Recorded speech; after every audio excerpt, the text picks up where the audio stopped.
Alhamdulillahirabbil alamin wa bihi nasta'in wa ala umuri dunya waddin wa ala alihi washabihi ajmain amma ba'du. Yang terhormat Bapak pemateri kita Dr. Haji Suhaidi MPDI serta pengurus BKMF Fakultas Hukum yang saya hormati, dan tak lupa pula para mahasiswa baru Fakultas Hukum yang mengambil mata kuliah PAI 2020 ini.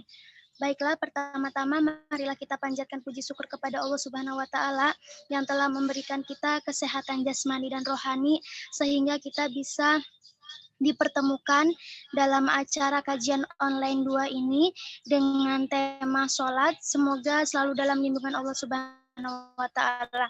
Sholawat beserta salam, marilah kita limpah dan curahkan kepada baginda Rasul kita, Habibina wa Syafi'ina wa Maulana Muhammad Sallallahu Alaihi Wasallam, beserta keluarga, sahabat, dan kita pengikutnya hingga yaumil akhir. Amin, amin, ya robbal alamin. Baiklah, kami selaku perwakilan dari BKMF Fakultas Hukum ingin mengucapkan banyak terima kasih kepada pemateri kita, yakni Bapak Dr. Haji Suhaidi MPDI yang sudah meluangkan waktunya untuk memberikan ilmu-ilmu serta materinya kepada kita semua. Semoga beliau selalu dalam lindungan Allah Subhanahu wa taala. Tak lupa pula saya mengucapkan banyak terima kasih kepada jajaran BKMF Fakultas Hukum yang sudah menyiapkan segala bentuk acara ini. Semoga dari awal hingga akhir acara ini tidak ada suatu kendala apapun. Mungkin itu saja yang bisa saya sampaikan, kurang dan lebihnya mohon maaf. Wallahul muwaffiq ila aqwamit thoriq. Wassalamualaikum warahmatullahi wabarakatuh. Waalaikumsalam warahmatullahi wabarakatuh. Terima kasih kepada BKMF kita. Kita langsung saja panggil moderator kita kepada Kak Suma, dipersilakan.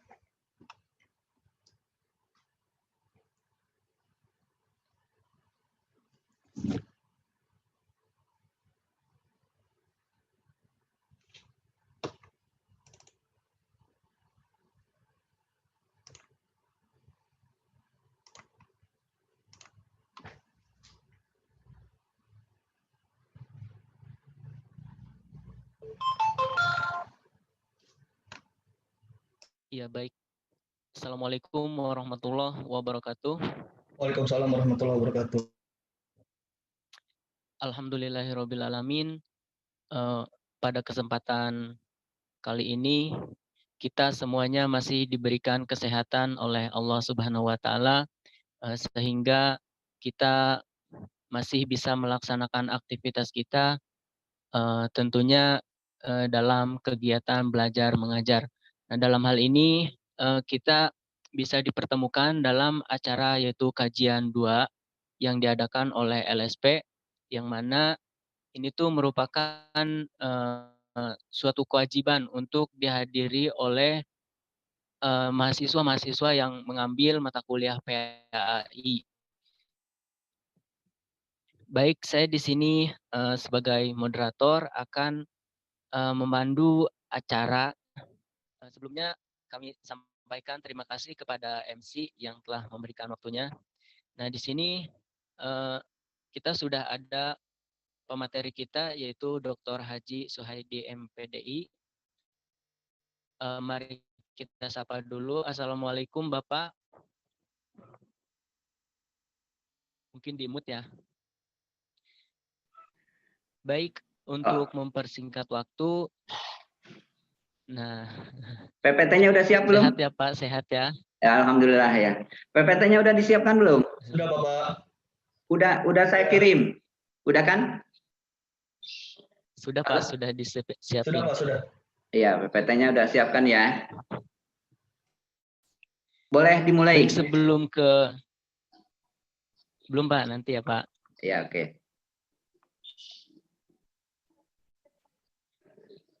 Baik, sebelum ke materi, kita harus tahu dulu kenapa anak LSP ini, pengurus LSP ini mengambil kajian sholat. Karena yang pertama itu kemarin kita sudah membahas mengenai toharoh. Jadi setelah toharoh ini kita melanjutkan pembahasan yaitu mengenai, nah kenapa di LSP ini diadakan mengenai toharoh dan sholat, karena sholat itu merupakan fondasi dasar atau fondasi dasar untuk mengukur keimanan seseorang muslim. Jadi sholat ini merupakan suatu dasar ketika seorang muslim itu melakukan sholat, tidak ketinggalan, tidak bolong-bolong sholatnya, maka itu bisa dikatakan dengan muslim yang bagus atau yang beriman. Akan tetapi jika Islam atau muslim banyak meninggalkan sholat, itu perlu dipertanyakan keimanannya. Nah, maka dari itu hal-hal dasar ini kita perlu pelajari, karena ketika kita sholat akan tetapi kita tidak tahu rukunnya sholat itu apa, terus fardunya sholat itu, terus syarat sahnya, itu kita sama saja tidak sah tanpa kita mengetahui syarat-syarat rukun, itu kita tidak sah sholatnya. Maka di sini kita sudah ada pemateri kita yang akan menjelaskan yaitu mengenai sholat. Kepada Dr. Haji Bapak Suhaidi, MPDI, dipersilahkan. Terima kasih. Assalamualaikum warahmatullahi wabarakatuh. Waalaikumsalam warahmatullahi wabarakatuh. Alhamdulillahirabbil alamin. Wa bihi nasta'inu ala umuri dunya waddin. Wassalatu wassalamu ala asrofil anbiya wal mursalin wa ala alihi wa ashabihi ajma'in, amma ba'du. Yang saya banggakan para koordinator LSP dalam hal ini khusus untuk kajian pada pagi hari ini.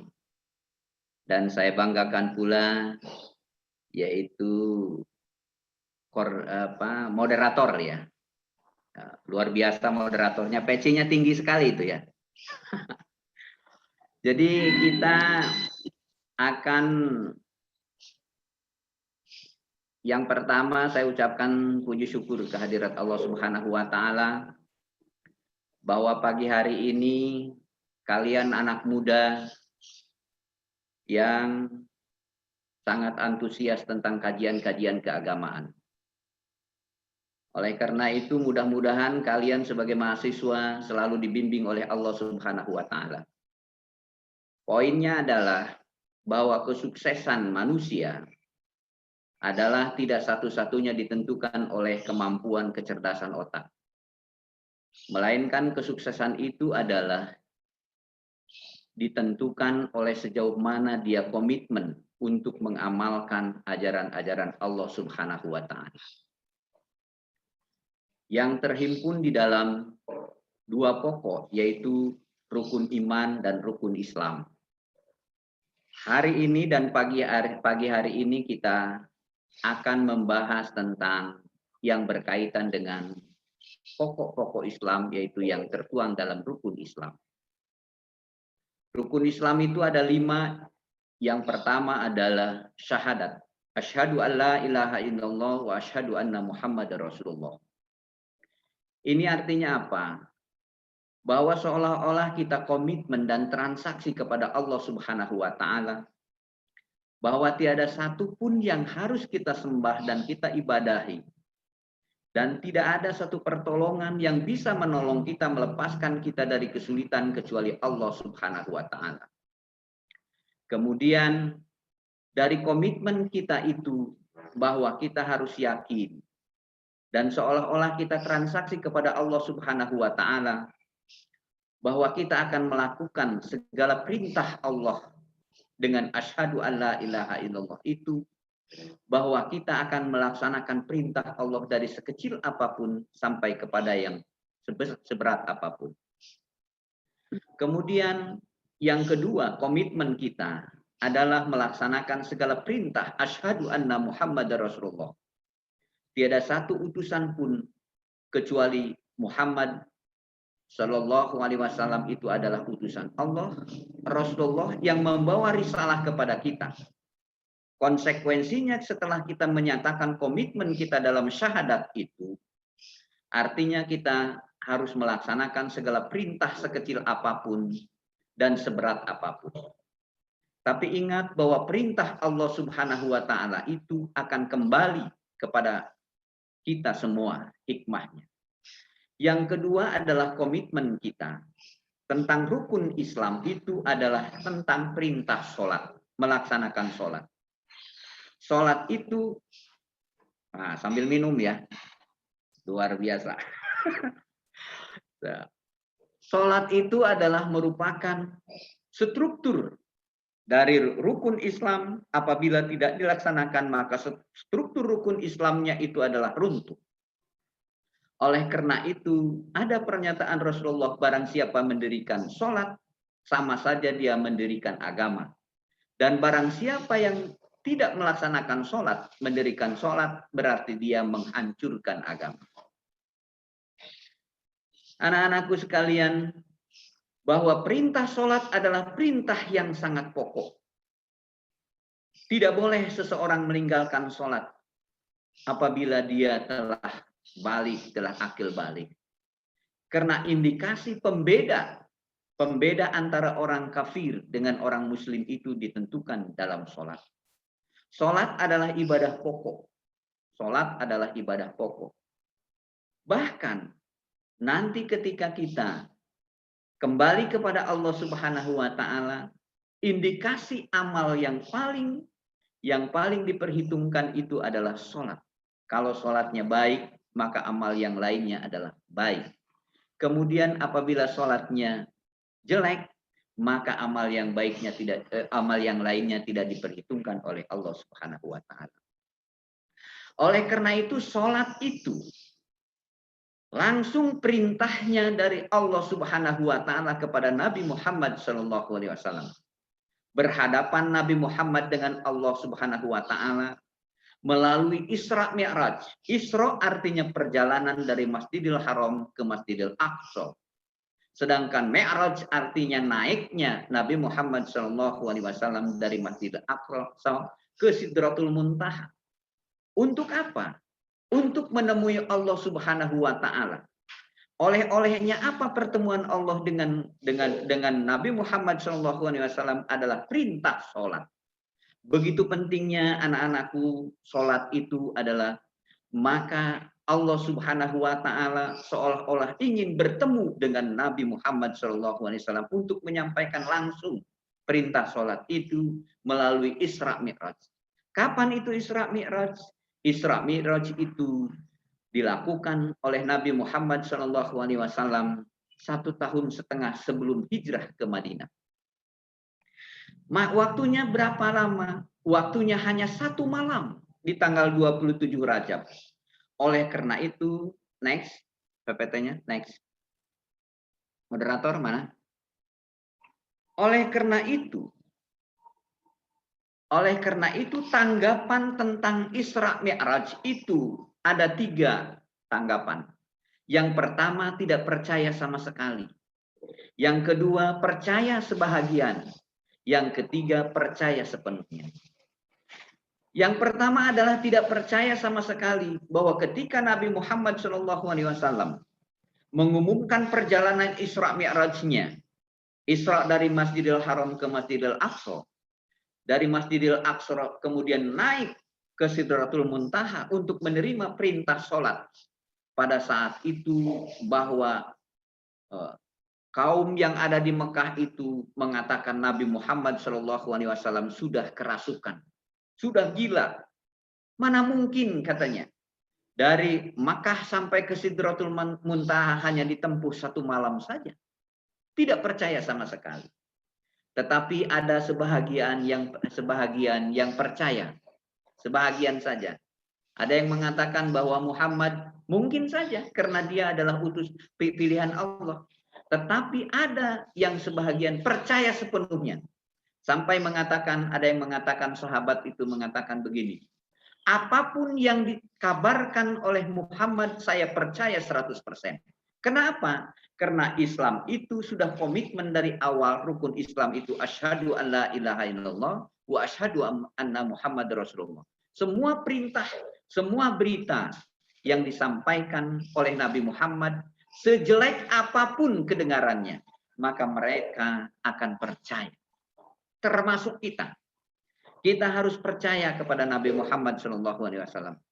Tidak boleh kita mengatakan bahwa Nabi Muhammad itu mempunyai sifat seperti ini, seperti itu. Kita harus konsekuen percaya kepada Nabi Muhammad SAW.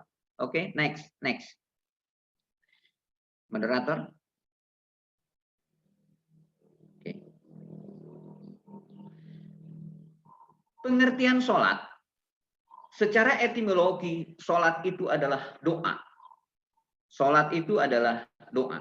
Jadi secara bahasanya, sholat itu adalah doa. Kenapa dikatakan doa? Karena di dalam sholat itu semuanya mengandung doa. Seperti iyyaka na'budu wa iyyaka nasta'in. Ketika kita melaksanakan sholat Allahu Akbar, bahwa seolah-olah kita berjanji bertransaksi kepada Allah Subhanahu wa Ta'ala. Tidak ada yang besar kecuali Allah Subhanahu wa Ta'ala. Dan kita penghambaan yang sangat vital itu adalah melalui sholat. Nah, oleh karena itu, secara etimologi, secara bahasa, bahwa sholat itu dikatakan doa. Oleh karena itu, sejumlah bacaan-bacaan sholat pasti di situ mengandung doa. Seperti iyyaka na'budu wa iyyaka nasta'in. Ihdinas siratal mustaqim. Iyyaka na'budu artinya saya menyembah. Aku menyembah hanya kepadamu ya Allah. Wa nasta'in. Dan aku meminta pertolongan hanya kepadamu ya Allah. Kemudian ihdinas siratal mustaqim. Berilah petunjuk saya kepada Allah. Berilah petunjuk kepada saya ya Allah. Bedakanlah saya dengan orang yang tidak mendapatkan petunjuk. Dan berilah saya jalan yang lurus. Itu kita ungkapkan 17 kali. Oleh karena itu, sholat itu adalah fungsinya tanha anil fahsya'i wal munkar. Untuk memblokir diri kita, memblokir perilaku kita, memproteksi diri kita, bahwa kita tidak boleh yang sholat itu terpelihara dari perbuatan tanha anil fahsya, dari perbuatan maksiat.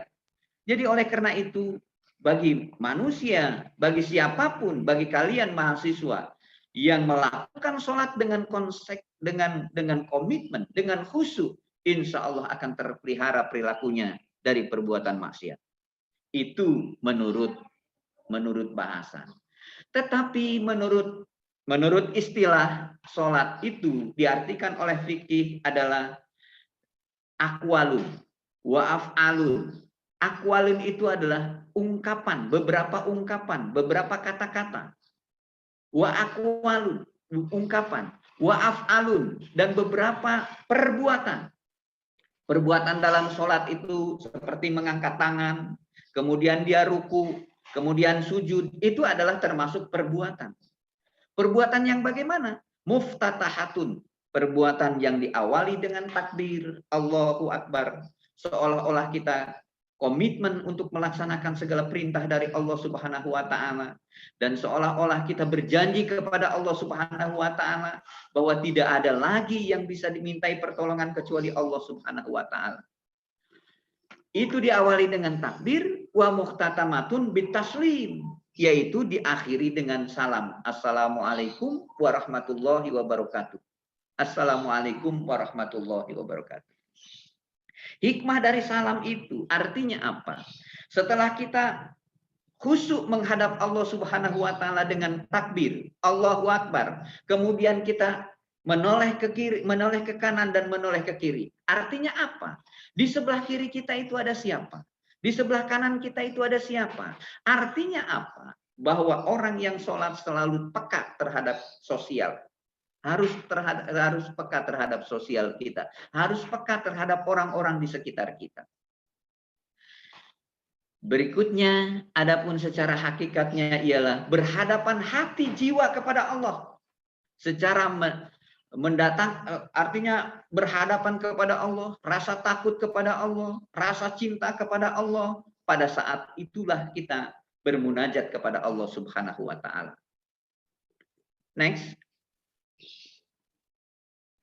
Next, moderator. Ya, supaya kelihatannya.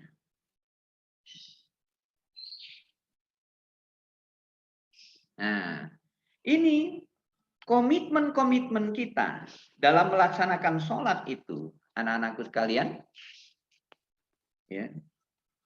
Komitmen-komitmen kita dalam melaksanakan sholat setelah kita khusyuk takbiratul ihram kepada Allah Subhanahu wa taala, tidak ada yang besar kecuali Allah Subhanahu wa taala. Maka tadi dikatakan oleh moderator tuh, moderator ini sangat pintar sekali ya mengungkapkannya. Bisa jadi asisten moderatornya ya. Siapa namanya moderatornya? Moderatornya siapa namanya? Kok di situ Siti Fatimah? Suma, Pak, moderator. Ya, itu. Siapa? Moderatornya siapa? Ini Saya Kamjalu Kusuma. oh, Hamzah, Moderator, Hamzah Pak. ya. Kalau ini yang ganteng ini siapa yang ganteng nih? Saya Putra, Pak. Siapa? Putra. Oh, Putra, hebat. Dari pesantren ya? Bukan. Oh, tapi itu ungkapannya mukodimahnya luar biasa. Di semester berapa? Semester 7, Pak. Semester 7, ya luar biasa ya. Kemudian syarat-syarat sholat. Syarat-syarat sholat itu adalah beragama Islam. Orang non-muslim tidak boleh melaksanakan sholat. Tidak diberikan kewajiban. Kemudian sudah akil, sudah balik dan berakal. Nah, balik berakal itu sudah dikenakan sanksi hukum. Oleh karena itu, dalam Islam itu untuk melaksanakan sholat itu diawali dari 7 tahun. Kalau 7 tahun, anak-anak kita, anak-anak muslim itu diperintahkan oleh orang tuanya, diajari untuk untuk melaksanakan sholat. Kemudian kalau sudah 10 tahun dipukul. Artinya apa? Dipukul itu bukan berarti pukul yang memberatkan. Dipukul itu dipukul sayang lah begitu. Artinya apa? Begitu pentingnya sholat. Bahkan dalam hadis Rasulullah, apabila rumah muslim di dalamnya tidak melaksanakan sholat, maka air hujan yang jatuh dari gentengnya itu najis hukumnya. Luar biasa. Oleh karena itu sholat itu jangan main-main. Kemudian suci dari hadas. Suci dari hadas itu tidak dalam keadaan berhadas ya. Kemarin, bulan kemarin sudah diterangkan ya. Suci seluruh anggota badan, pakaian dan tempat suci. Jadi pakaian dan tempatnya suci, menutup aurat. Laki-laki auratnya antara pusat dan lutut. Jadi kalau kita pakai kaos singlet, ya kaos singlet, pakai kaos singlet, kemudian sarungnya sampai lutut, itu sah. Tetapi etikanya tidak begitu. Kita menghadap rektor saja harus pakai seragam kebesarannya, kayak siapa namanya? Ini siapa yang pakai kacamata? Ya, Pak, kenapa, Pak? Siapa namanya? Putra. Putra, kayak Putra kan gagah begini kan? Mau presentasi kan gagah begini. Kita pun mau menghadap Allah Subhanahu wa taala harus gagah sebetulnya. Harus gagah.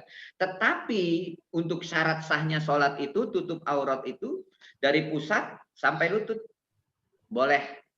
Jadi kalau kita tidak punya pakaian, maka pakai kaos singlet asal ketutup pusatnya, pusat udelnya kalau bahasa Sunda itu, udelnya sampai lutut, itu sah sholat. Sedangkan wanita, seluruh anggota badannya kecuali muka dan 2 buah telapak tangan. Kalau wanita itu ini nih.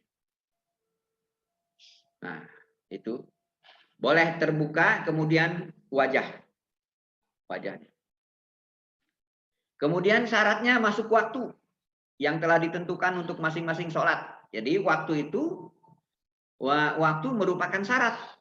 Tidak boleh orang sholat dohor jam 11, umpamanya tidak boleh. Harus jam 12 kurang 5 menit. Menghadap kiblat, harus menghadap kiblat. Syaratnya tidak boleh menghadap sembarangan. Mengetahui mana yang rukun dan mana yang sunnah. Itu kata moderator tadi, bahwa kita itu harus mengetahui mana yang rukun, mana yang sunnah. Ya, mana yang rukun, mana yang sunnah. Ini partisipasinya 208 ya. Alhamdulillah, 209 ya. Sedangkan rukun sholat itu niat. Rukunnya niat. Kalau tidak niat, tidak sah sholatnya. Harus niat. Ya. Niat itu bisa talafuz, bisa diungkapkan seperti usolli, fardhu zuhri. Itu bukan niat itu adalah makrunatan bi fi'li. Membarengkan ucapan dengan pekerjaan. Jadi bukan ucapan, hati. Niat itu di dalam hati. Sedangkan usolli itu adalah talafuz. Talafuz itu diungkapkan. Itu bukan niat, tetapi membantu untuk kekhusyuan kita. Jadi niat itu cukup di dalam hati. Saya mau sholat duhur 4 rakaat, Allahu Akbar. Begitu. Adapun usolli itu ada berbagai pendapat. Ada yang mengatakan usolli adalah bagian daripada niat. Ada yang mengatakan usolli itu hanya talafuz saja, diucapkan saja. Tetapi yang penting di dalam hati, ya. Takbiratul ihram. Takbiratul ihram itu Allahu Akbar. Ucapannya. Sedangkan angkat tangannya itu adalah bukan termasuk rukun. Ya. Kalaupun tidak mengangkat tangan, tidak jadi masalah. Nanti akan dijelaskan oleh kita. Jadi Allahu Akbar mengangkat tangannya itu bukan termasuk rukun. Tetapi ucapan takbiratul ihramnya itu rukun. Kalau tidak mengucapkan takbiratul ihram, itu konsekuensinya tidak sah sholatnya. Tidak sah. Kemudian berdiri tegak bagi yang berkuasa. Diteruskan kalimatnya, bagi yang berkuasa. Berdiri itu merupakan rukun bagi yang berkuasa. Kalau tidak mampu berdiri, maka berbaring. Kalau tidak mampu berbaring, telentang. Kalau tidak mampu telentang, dengan kedipan mata. Dengan kedipan mata. Kalau tidak mampu dengan kedipan mata, dengan hati. Begitu pentingnya sholat itu sampai diwajibkan oleh Allah Subhanahu wa Ta'ala bagi orang yang masih mengingat, akalnya masih ingat, sampai dengan hati, gerakan hati. Jadi tidak ada yang namanya sholat itu ditinggalkan. Tidak boleh ditinggalkan sholat itu. Umpamanya karena sakit, saya meninggalkan sholat. Tidak bisa.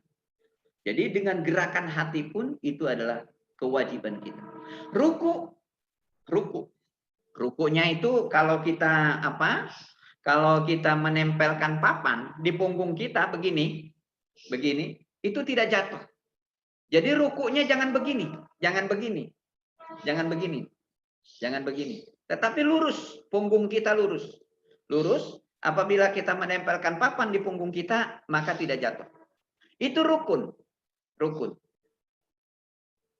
Kalau rukunya tidak benar, maka di sini ada sholatnya berarti tidak benar. Kalau sholatnya tidak benar, gerakannya tidak benar, konsekuensinya tidak berfungsi sholatnya. Oleh karena itu banyak orang yang melakukan sholat, tetapi dia masih melakukan maksiat. Banyak yang melakukan sholat, tetapi pembicaraannya tidak terbingkai, tidak terarah. Banyak yang melakukan sholat, tetapi pikirannya inginnya memberontak saja. Begitu. Kalau dia melakukan sholatnya benar, akwalnya benar, ucapannya benar, prakteknya benar, itu konsekuensinya bahwa sholat itu berfungsi pada dirinya tanha anil fahsya'i wal munkar. Dia terproteksi perilakunya dari perbuatan yang tidak baik. Semua doa-doanya diijabah, dikabulkan oleh Allah Subhanahu wa Ta'ala. Perilakunya dipelihara. Orang yang yang sholatnya benar. Oleh karena itu perhatikan. Ruku. Tumakninah. Tumakninah itu setelah ruku i'tidal namanya. I'tidal. Tumakninah dulu. Tumakninah itu adalah ruku. Oleh karena itu sholat jangan begini. Sholatnya jangan terlalu cepat. Kalau sholat terlalu cepat, itu berarti tumakninahnya tidak ada. Sedangkan tumakninah itu adalah rukun dalam sholat. Tidak boleh ditinggalkan. Kemudian sujud. Sujud itu anggotanya 7.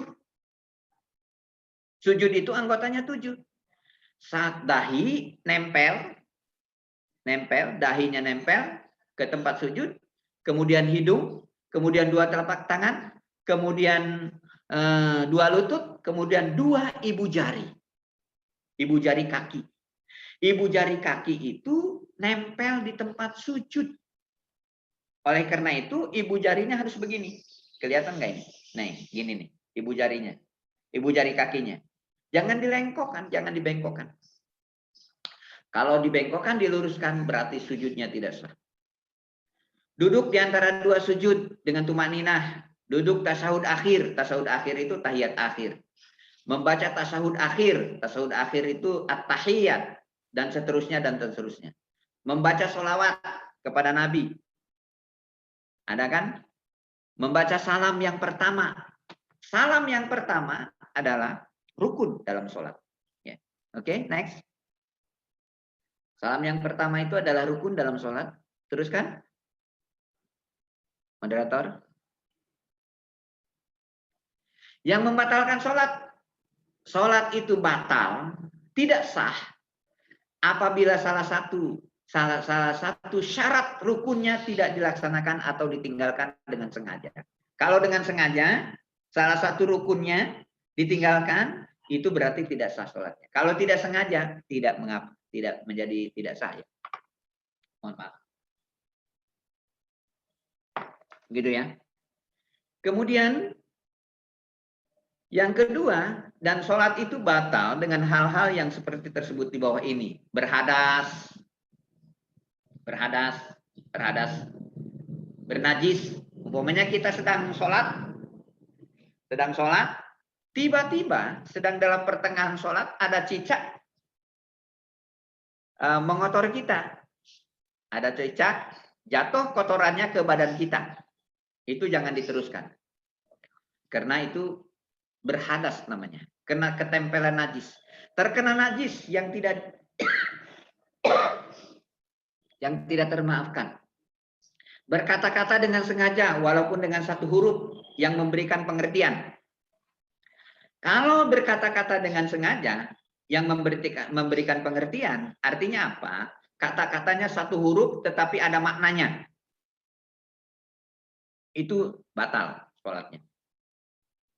Terbuka auratnya, yaitu terbuka auratnya terbuka.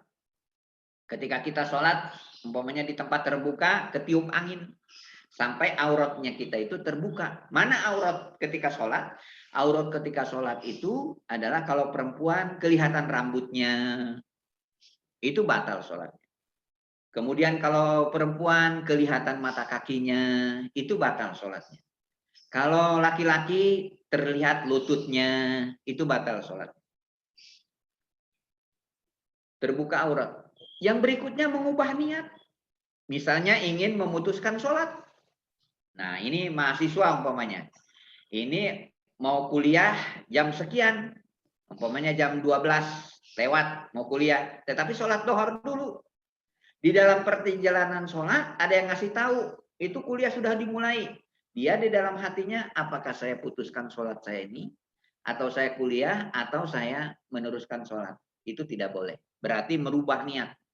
Mengubah niat itu tidak boleh. Dan menyebabkan batal sholatnya. Makan atau minum meskipun sedikit. Makan atau minum meskipun sedikit itu adalah batal sholatnya. Seperti apa? Punya gigi bolong, giginya bolong. Habis makan jagung. Ya. Ada sisa-sisa jagungnya di tempat yang bolong ini. Ketika dia mengucapkan ghairil maghdubi alaihim waladdallin, keluar tuh jagungnya. Keluar kemudian dirasa-rasa enak, ditelan, itu batal sholatnya. Walaupun hanya satu biji jagung. Bergerak berturut-turut 3 kali. Bergerak berturut-turut 3 kali. Kalau patah-patah bergeraknya itu tidak masalah. Ininya bergerak, jalan sampai 3 kali berturut-turut, itu batal sholatnya. Tetapi kalau patah-patah, bergerak 1 kali, berhenti, melanjutkan lagi 1 kali, berhenti, itu tidak batal. Kemudian membelakangi kiblat. Membelakangi kiblat, sholatnya membelakangi kiblat, tidak menghadap kiblat, itu batal. Menambah rukun yang berupa perbuatan seperti ruku dan sujud. Sujudnya harusnya 2 kali, ini 3 kali. rukunya harus 1 kali, ini 2 kali, maka itu batal sholat. Tertawa terbahak-bahak. Tertawa ngetawain apa yang sedang sholat ya. Itu tidak boleh. Mendahului imamnya.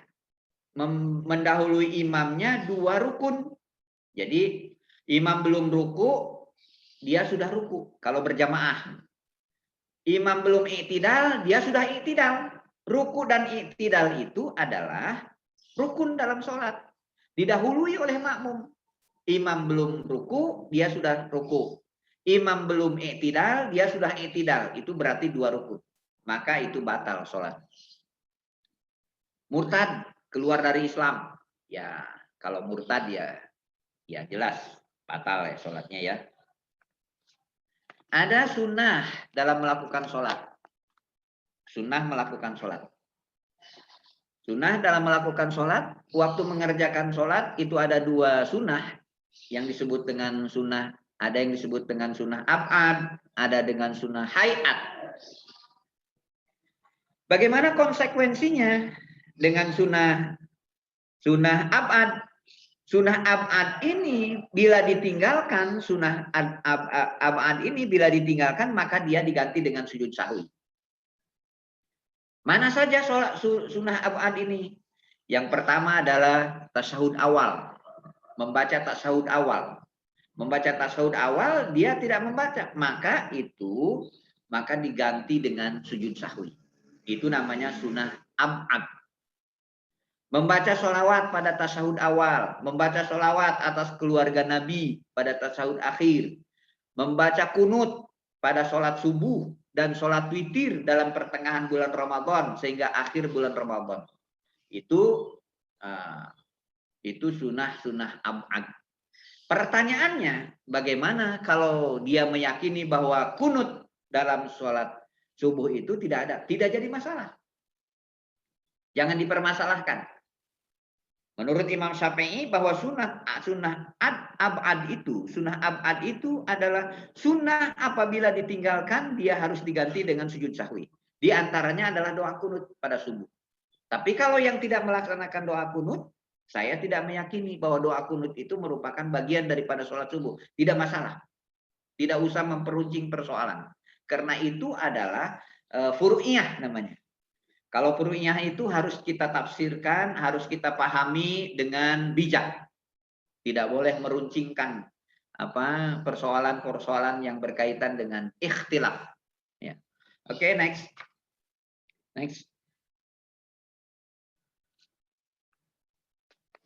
Sunnah hayat itu bila ditinggalkan tidak mesti sujud sahwi.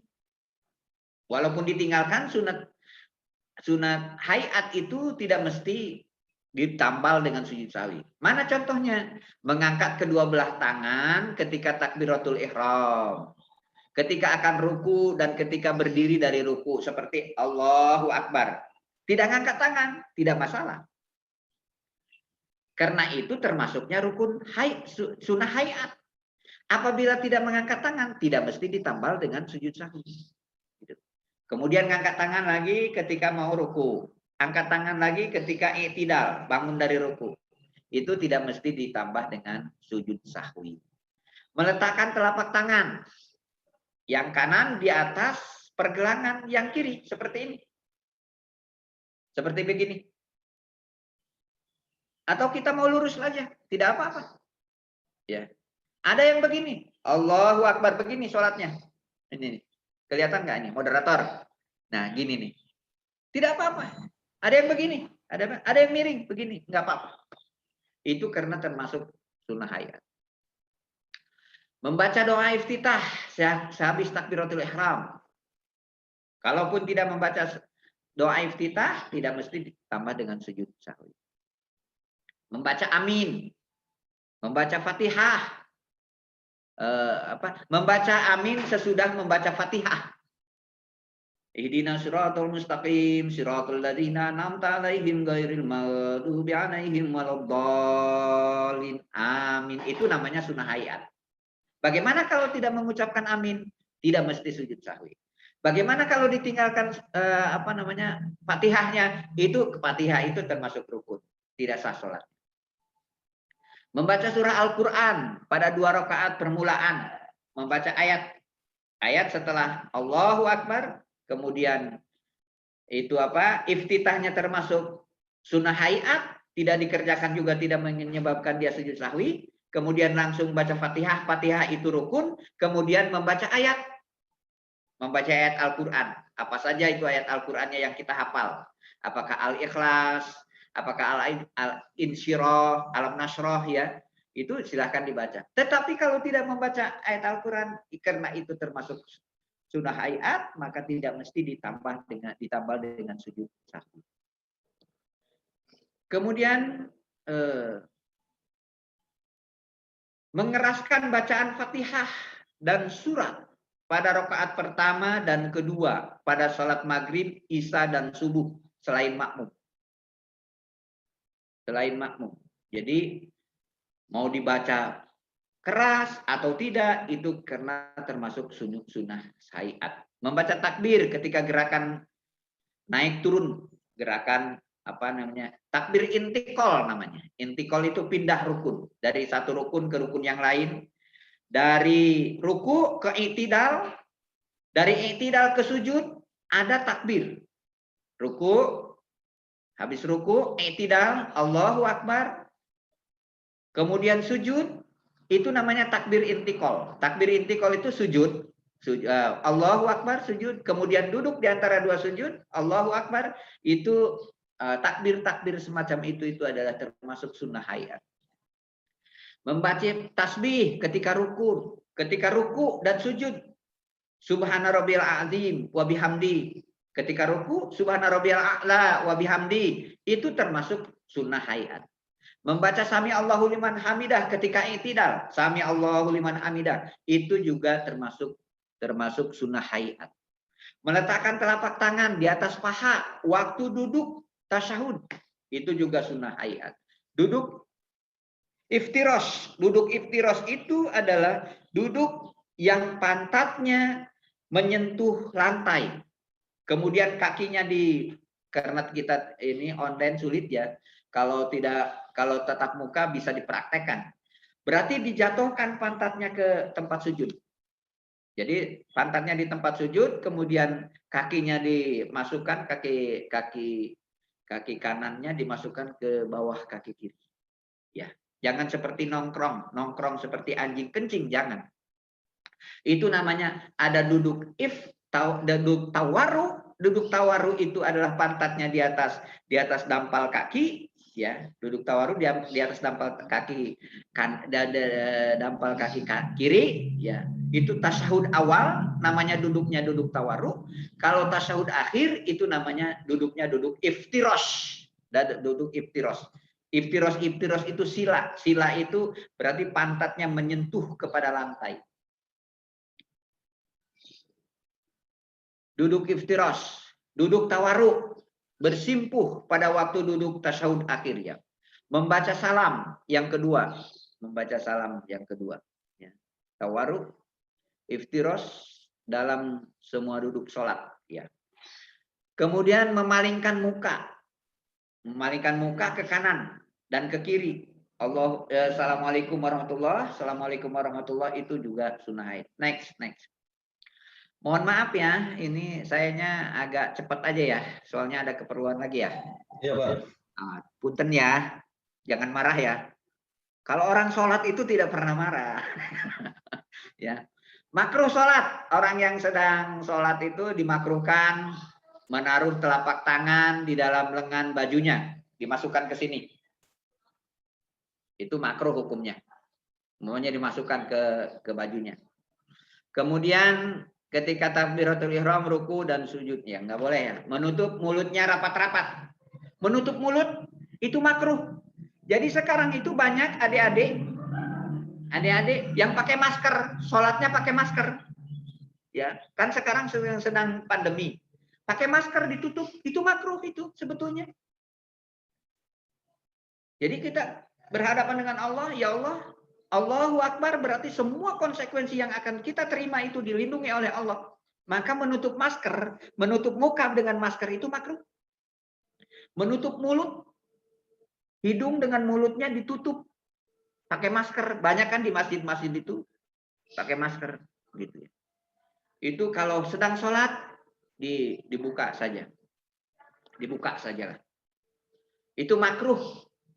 Bagaimana makruh hukumnya itu? Makruh itu adalah kalau dikerjakan tidak mendapat dosa, kalau ditinggalkan hanya mendapat kebencian saja, kebencian dari Allah. Tidak masuk kepada kategori dosa. Terbuka kepalanya. Nah, makruh kalau terbuka kepalanya, bertolak pinggang, sholat bertolak pinggang. Nggak boleh. Jadi kayak moderator ini, pakai peci ya. Bagus. Nah, memejamkan mata, memalingkan muka ke kiri dan ke kanan, sedang sholat, memalingkan muka, culak-cilik. Ada yang ngerti Sunda nggak?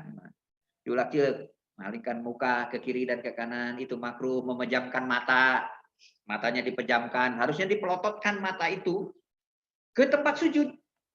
Jadi sunnahnya itu kita ketika sholat itu mata kita terbuka ke tempat sujud, diarahkan ke tempat sujud.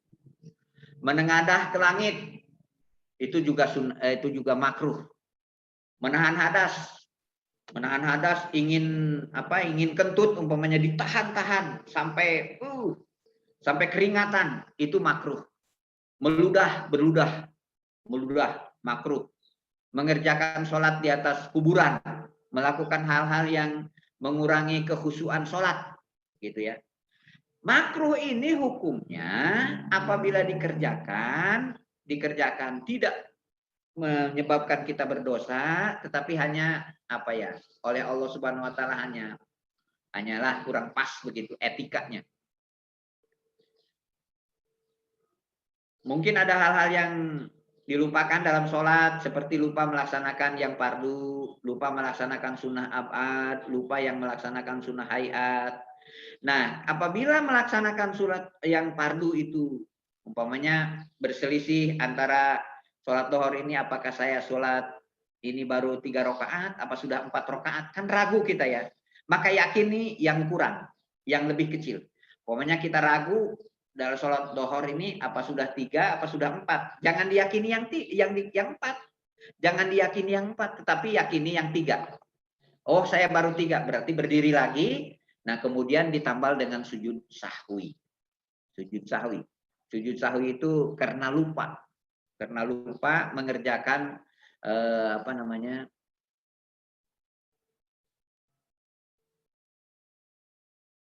sujud sahwi itu hukumnya sunnah. Dan letaknya sebelum salam.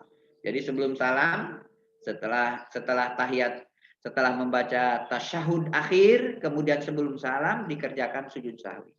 Dikerjakan 2 kali sebagaimana sujud biasa. 2 kali ya. Apabila orang ragu tentang jumlah bilangan rakaat yang telah dilakukan, itu juga sujud sahwi. Next.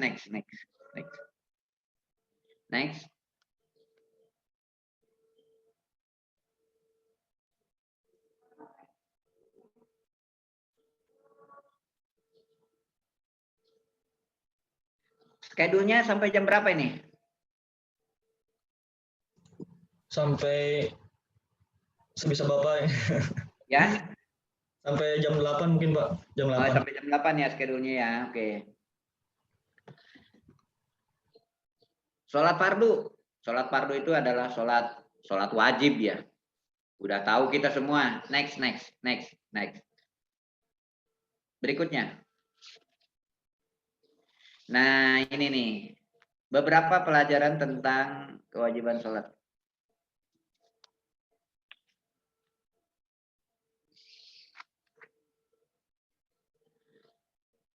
Nah, udah, stop di situ.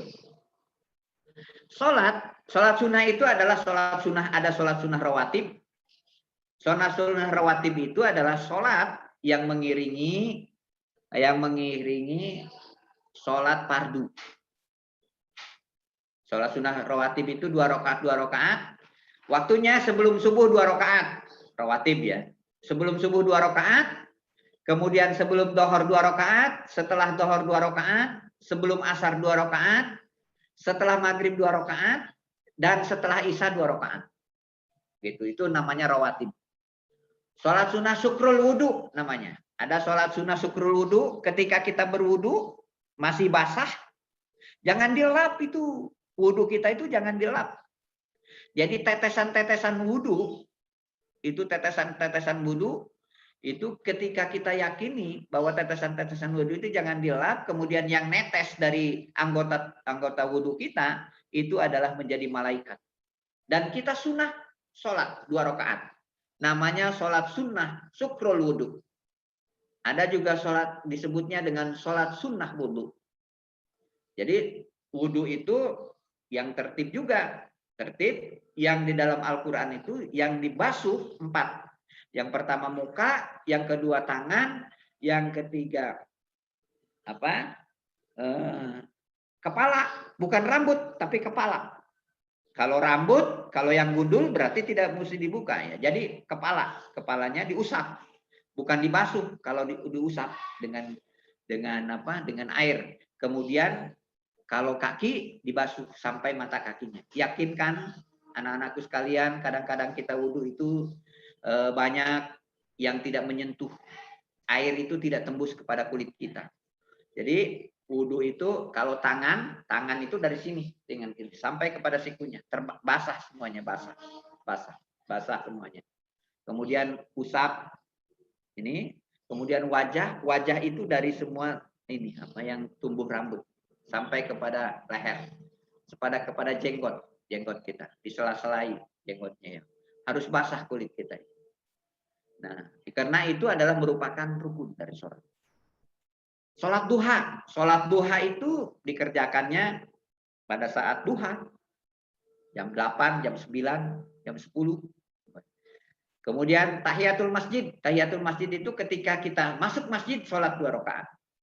Namanya sholat tahiyatul masjid. Sholat tahajud itu ketika kita sudah tidur, mengerjakan sholat isya, tidur tahajud. Tapi afdolnya sepertiga malam. Jam 3, kemudian menjelang kepada jam 4. Tetapi tahajud itu tidak mesti jam 3. Tahajud itu adalah sudah tidur. Jam 11 bangun, sholat. Tidak mengapa. Sholat istikharah. Sholat istikharah ini adalah sholat minta petunjuk. Umpamanya moderator nih. Ini ada 2 pilihan nih. Dua-duanya cantik, dua-duanya pinter. Nah istikharah. Istikharah ya. Ngertinya moderatornya? Ya, pokoknya nih ya ada keraguan nih, si ganteng nih. Udah semester 7 kan udah janji ya. Nah, ini Kak ada 2 pilihan. Nah, supaya mendapat petunjuk dari Allah istikharah. Kok istikharah dua-duanya muncul? Istikharah lagi. Minta petunjuk lagi. Kok masih muncul lagi? Ketiga kali istikharah. Pasti pada saat itu muncul satu nama. Itulah udah yang terbaik menurut Allah Subhanahu wa taala. Jangan ketika ada 2 pilihan, dua-duanya cantik umpamanya, kalau yang perempuan dua-duanya ganteng di medsos, pilihanku ada keraguan karena dua-duanya sama. Jangan. Kepada Allah, kita curhatnya kepada Allah. Ada curhat yang kepada Allah itu dinamakan sholatnya sholat istikharah. Istikharah itu sholat curhat kepada Allah. Bahasa gaulnya seperti itu. Jadi istikharah itu minta petunjuk. Ada keraguan kita, keraguan apa saja. Itu adalah langsung kepada Allah Subhanahu wa taala. Disinilah hebatnya sholat. Tidak ada satu persoalan kehidupan yang tidak bisa diselesaikan dengan sholat. Oleh karena itu sholat itu adalah kumpulan doa. Menurut pengertian yang saya ungkapkan tadi. Sholat adalah bagian daripada kumpulan doa. Segala persoalan hidup apapun, kalau diselesaikan dengan sholat, itu akan selesai. Jangan curhat kepada manusia, curhatnya kepada Allah Subhanahu wa taala. Itu yang disebut dengan sholat istikharah. Istikharah itu minta petunjuk. Apa yang sudah kita lakukan selama melalui istikharah, kalaupun hati kita menolak, itu adalah yang terbaik menurut Allah Subhanahu wa taala. Jadi ada dalam Al-Qur'an itu asa antuhibbu syai'an wa huwa syarrul lakum wa asa an takrahu syai'an wa huwa khairul lakum. Boleh jadi apa yang kita benci itu menurut Allah terbaik buat kita. Boleh jadi apa yang kita senangi, apa yang kita cita-citakan itu menurut Allah tidak baik buat kita. Oleh karena itu Allah itu memberikan apa yang kita ingin, apa yang kita butuhkan, bukan apa yang kita inginkan, gitu ya. Jadi apa yang kita butuhkan. Ya. Melalui apa? Melalui sholat istikharah. Sholat sunnah mutlak. Sholat sunnah mutlak itu tidak tergantung, tidak terikat oleh waktu. Kapan saja. Kecuali bagi waktu-waktu yang tidak boleh sholat. Ada waktu yang tidak boleh sholat itu ketika naik matahari. Matahari naik sampai ke sampai ke kepala kita. Jadi condong matahari kemudian naik sampai lurus kepala kita itu dilarang sholat. Setelah asar dilarang sholat. Tidak boleh sholat setelah asar. Setelah mengerjakan sholat asar tidak boleh sholat. Haram hukumnya. Oleh karena itu sholat mutlak itu di mana saja tidak terikat oleh waktu, tetapi ada waktu-waktu yang dilarang untuk sholat. Tidak boleh. Ya. Kemudian sholat sunnah awabin. Ada sholat sunnah awabin itu, sholat sunnah awabin itu antara isya dengan maghrib. Setelah kita sholat maghrib, kemudian kita lakukan sholat rawatib 2 rakaat setelah maghrib, 2 rawatib namanya, 2 rakaat, menunggu isya, menunggu datangnya isya, kita sholat, namanya sholat awabin. Awabin itu diantara awabin itu diantara sholat isya dan sholat maghrib. Sholat tasbih itu biasa dikerjakan oleh para sufi, khusus itu. Kalau kita belum bisa melaksanakan nggak apa-apa. Kemudian sholat taubat. Sholat taubat itu apabila kita merasakan melakukan dosa. Wah, saya ini melakukan dosa. Maka sholat taubat. Sholat sunnah hajat. Apabila kita ada hajat. Hajat itu ada keperluan. Ada keperluan kita menginginkan sesuatu, maka sholat hajat. Kalau sesuatu itu muncul, tetapi kita ragu, maka sholatnya sholat istikharah. Sholat tarawih biasa itu, sholat tarawih itu pada saat bulan Ramadan, kemudian sholat witir, ada sholat syuruk. Sholat syuruk itu setelah menjelang antara subuh dengan duha, itu sholat syuruk. Sholat id hari raya. Sholat duha, sholat 2 gerhana. 2 gerhana itu sholat khusuf kalau gerhana bulan, sholat khusuf apabila gerhana matahari. Sholat istisqa itu sholat minta hujan. Dan yang mengikat kepada kita, kepada mahasiswa, tolong kalau sholat rawatib kerjakan. Kalau sempat rawatib itu sebelum subuh, sebelum dohor, setelah dohor, sebelum asar, setelah maghrib, setelah isya. Itu silahkan dikerjakan. Kalau belum bisa, tapi saya beramanat kepada kalian sebagai mahasiswa, jangan sampai meninggalkan sholat 5 waktu. Kalau belum bisa sholat sunnah ini, belum bisa, masih berat. Sholat duha masih berat. Apalagi sholat tahajud masih berat. Oke lah. Kalau karena masih muda, tetapi sholat fardu jangan sekali-kali ditinggalkan. Oke, next. Moderator. Berikutnya. Nah, hikmah sholat. Hikmah sholat itu bersikap rendah hati.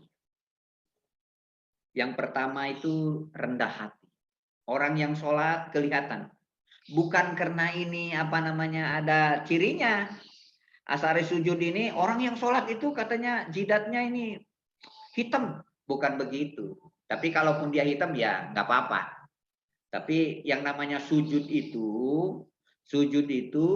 tumpuan tenaga itu ditekankan kepada tangan.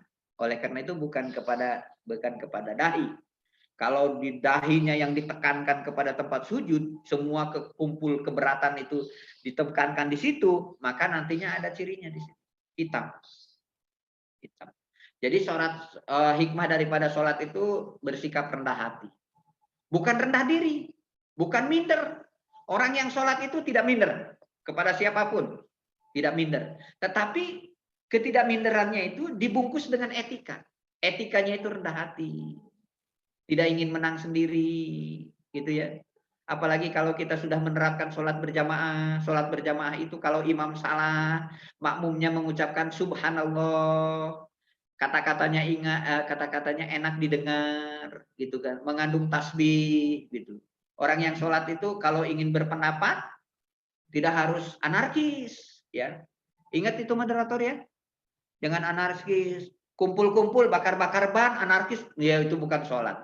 Kalau ingin memberikan masukan karena kepada dosen, kepada sivitas akademika, dikumpulkan ini LSP, yuk kita bikin proposal, buat pernyataan sikap, sampaikan kepada pimpinan fakultas, kepada pimpinan universitas. Ini Pak, ini kebijakan universitas ini salah menurut kami. Ini menurut kami konsepnya seperti ini, seperti itu. Itu cakep. Perbuatan orang yang sholat seperti itu. Jangan main tunjuk, gurunya ditunjuk, dosennya ditunjuk. Wah ini bapak salah. Bu, jangan begitu. Sikap orang yang sholat itu. Jadi orang tua itu, guru itu termasuk orang tua. Orang tua itu adalah yang memberikan ilmu kepada kalian, itu termasuk orang tua. Maka kewajiban hormatnya kepada guru itu adalah bagian daripada hormat kepada orang tua. Catat omongan saya, orang yang tidak hormat kepada guru, mungkin saja di dunia dia bisa sukses, tetapi kesuksesan itu tidak akan membawa keberkahan. Bahwa mahasiswa tidak dituntut untuk pintar, untuk cerdas, tetapi bagaimana mengemas, membingkai perilaku dengan akhlak. Kesuksesan itu adalah karena diantaranya kita taat beragama. Orang yang taat beragama pasti sukses. Orang LSP ini silakan kalian nanti yang aktif di LSP, nanti outputnya ketika jadi sarjana akan mudah, akan diberikan kemudahan oleh Allah. Maka hikmah daripada sholat itu rendah hati. Yang kedua, menjadikan hati tentram dan tenang. Orang yang suka sholat itu tentram hatinya, tidak gelisah. Ada mahasiswa, karena saya pun pernah jadi mahasiswa semester 8 umpamanya, sudah punya ada kegelisahan, maka dengan sholat. Menjadikan hidup menjadi damai, sejahtera.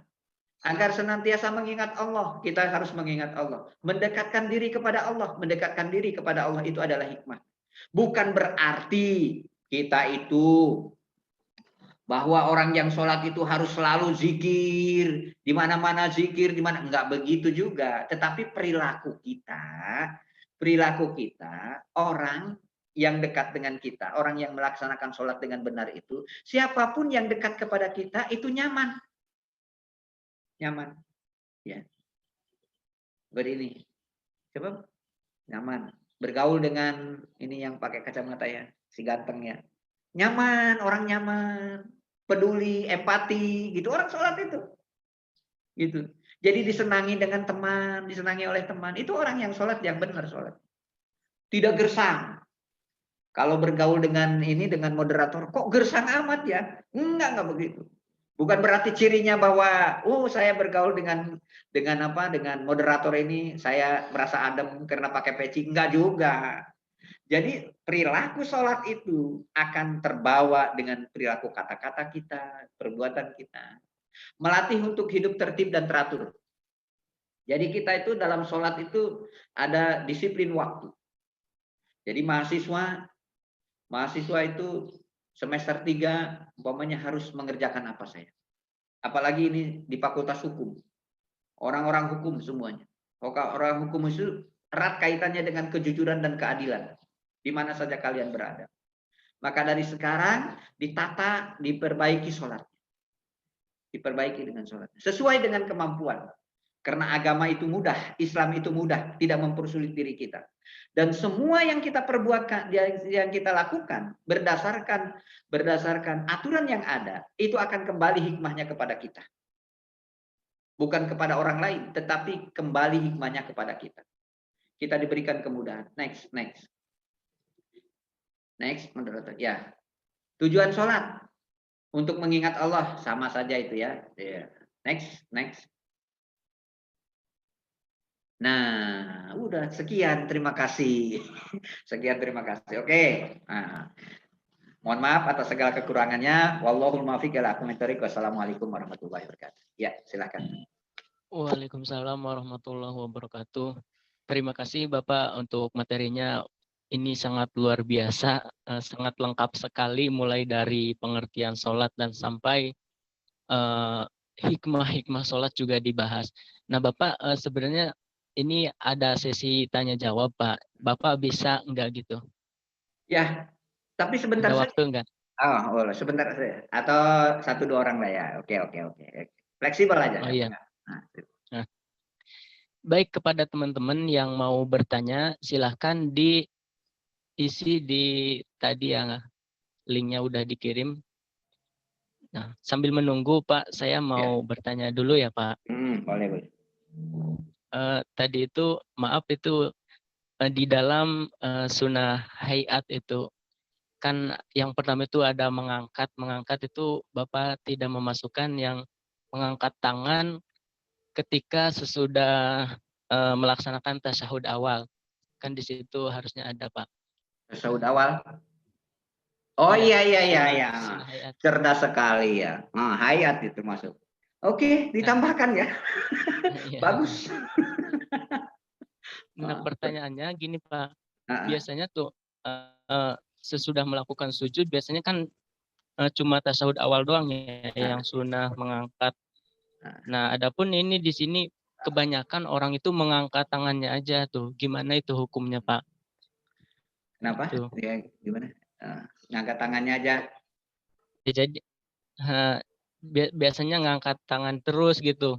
Kan biasanya yang disunahkan itu mengangkat tangan. Nah, adapun ini biasanya kebiasaan masyarakat gitu yang tidak ngaji atau yang kurang tahu mungkin. Mereka itu selalu ngangkat tangan ketika sesudah melaksanakan setelah sujud itu.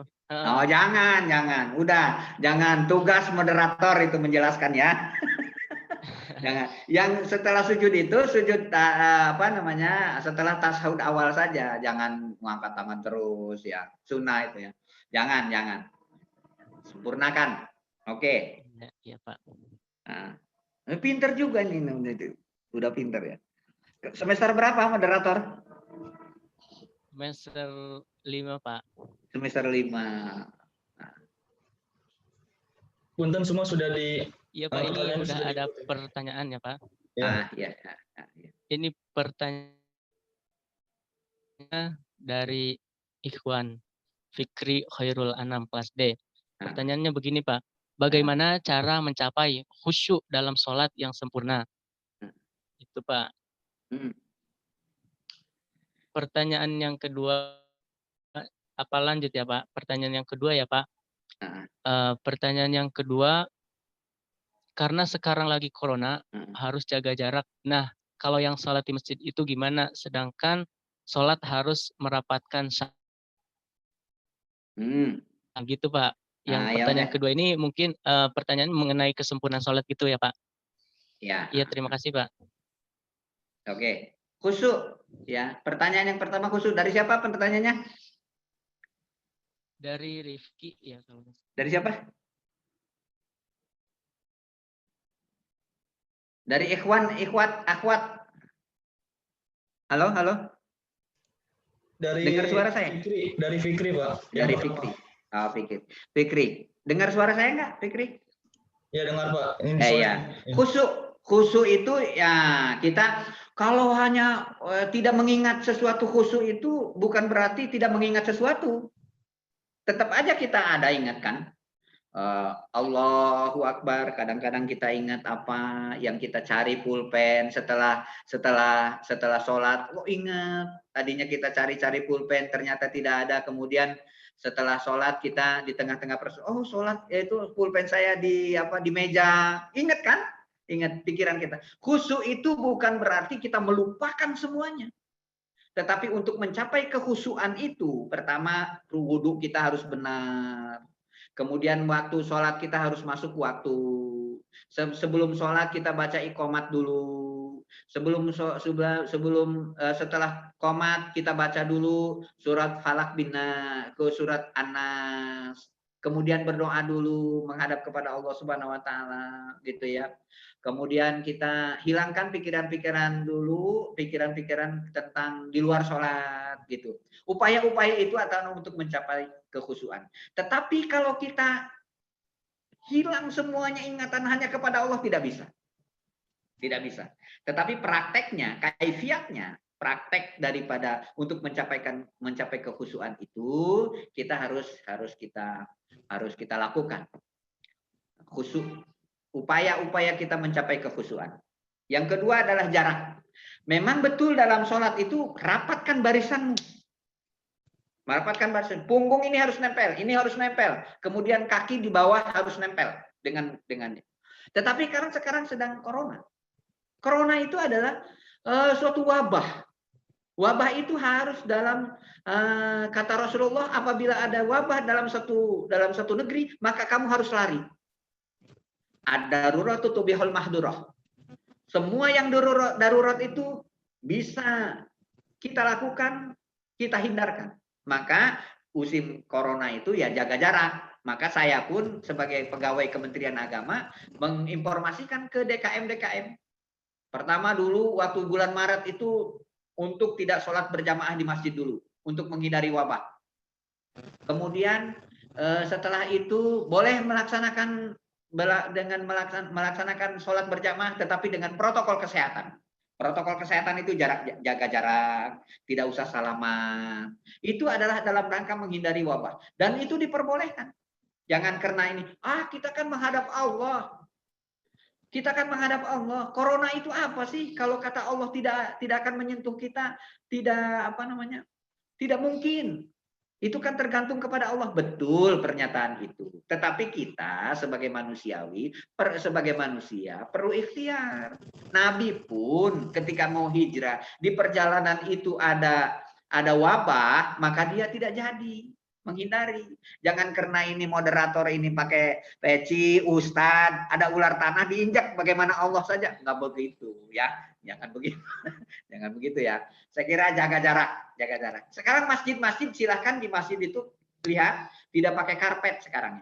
Karena kita instruksikan bahwa masjid harus digulung karpetnya. Kemudian pakai protokol kesehatan. Protokol kesehatan itu pakai masker, cuci tangan, jaga jarak. Itu tidak masalah karena ini dalam keadaan darurat. Ya, saya kira itu. Baik, terima kasih banyak untuk pemaparan materi dan tanya jawabnya. Cuma itu doang pas tanya jawabnya, jadi kita batasi karena waktu Bapak juga ya. Ini ada 227 ya? Iya Pak. Partisipannya 227, coba kita ini buka semua. Ini Pak harus dimatikan Pak dari peraturan pusatnya Pak. Oh gitu. Ya.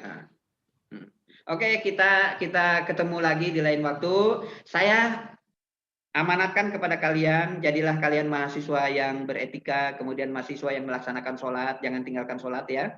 Jangan tinggalkan sholat, komitmenlah kalian dengan ajaran agama ya. Insya Allah, kalau kesuksesan kalian tergantung kepada bagaimana kalian. Yang pertama adalah taat kepada agama, taat kepada orang tua. Kalian bisa begini ini karena orang tua. Oleh karena itu jangan sekali-kali kalian melawan kepada orang tua. Kalian bisa jadi mahasiswa Fakultas Hukum, bisa menikmati keceriaan di kampus itu karena orang tua. Hormat kepada orang tua. Kesuksesan akan kalian raih. Saya kira itu. Kemudian jaga kesehatan. Ini kan jaga kesehatan, tidak boleh melanggar protokol kesehatan. Kalau keluar pakai masker, tapi kalau sedang sholat jangan ditutup mukanya ya, karena itu makruh. Kemudian cuci tangan, biasakan hidup sehat. Saya kira itu pesan dari saya. Mohon maaf atas segala kekeliruan dan kekurangannya. Kita akhiri dengan salam. Assalamualaikum warahmatullahi wabarakatuh. Waalaikumsalam warahmatullahi wabarakatuh. Ya, sebelum saya kembalikan ke MC, saya akan memaparkan sedikit kesimpulan. Itu yang mana sholat itu merupakan secara terminologi atau bahasa itu adalah doa. Secara istilah, sholat itu adalah berupa ucapan dan perbuatan yang diawali dengan takbir dan diakhiri dengan salam.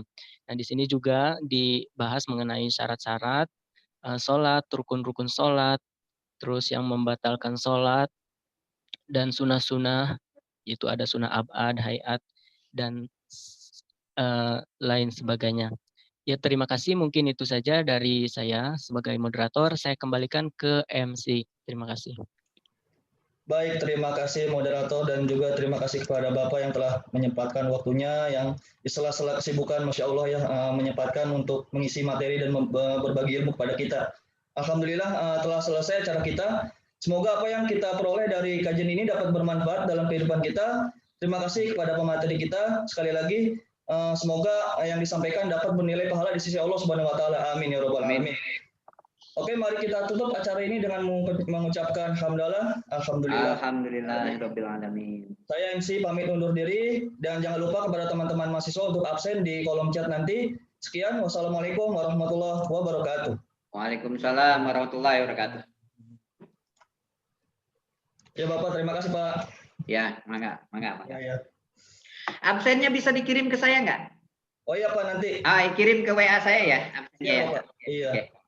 Kasih. Ya. Mangga.